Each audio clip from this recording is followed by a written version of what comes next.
असम में हर साल बाढ़ क्यों आती है? असम की सबसे बड़ी समस्या। नमस्कार दोस्तों, 19 जुलाई 2026 को असम के शिवसागर जिले में एक ऐसी घटना हुई जिसे वहां के लोग शायद कभी नहीं भूल पाएंगे।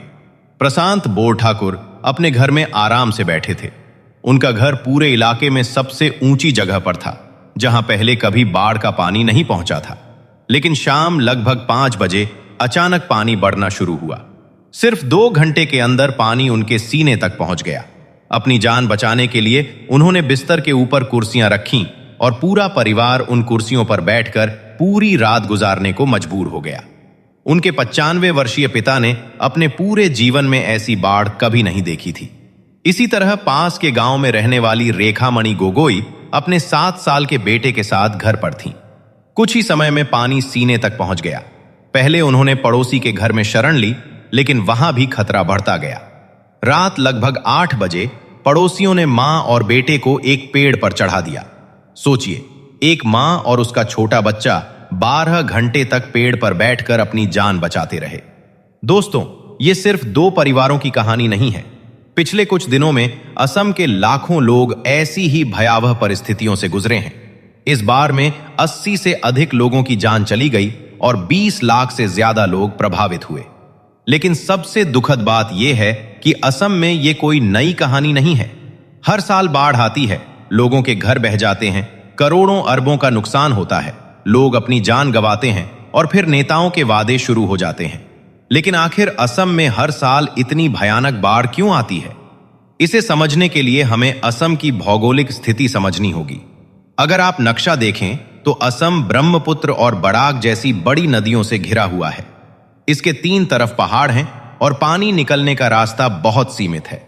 जब नागालैंड, अरुणाचल प्रदेश और आसपास के पहाड़ी इलाकों में भारी बारिश होती है तो सारा पानी असम की तरफ बहता है। इस बार भी 18 और 19 जुलाई को नागालैंड और असम के कई इलाकों में सामान्य से कई गुना ज्यादा बारिश हुई। कुछ जगहों पर केवल कुछ घंटों में 100 मिलीमीटर से ज्यादा बारिश दर्ज की गई। इसका सीधा असर ब्रह्मपुत्र नदी पर पड़ा और नदी का जलस्तर खतरे के निशान से ऊपर पहुंच गया। अब सवाल उठता है कि ब्रह्मपुत्र नदी इतनी जल्दी क्यों उफान पर आ जाती है? दरअसल ब्रह्मपुत्र दुनिया की उन नदियों में से एक है जो सबसे ज्यादा मिट्टी और गाद अपने साथ बहा कर लाती है। ये नदी तिब्बत से निकलकर अरुणाचल प्रदेश और फिर असम में प्रवेश करती है। रास्ते में पहाड़ों से लगातार मिट्टी और पत्थर नदी में गिरते रहते हैं। जब ये नदी असम के मैदानी इलाकों में पहुंचती है तो इसकी गति कम हो जाती है और सारी गाद नदी के तल में जमा होने लगती है। धीरे धीरे नदी का तल ऊंचा होता जाता है और पानी को बहने के लिए पर्याप्त जगह नहीं मिलती। नतीजा ये होता है कि नदी का पानी आसपास के गांवों और खेतों में फैल जाता है।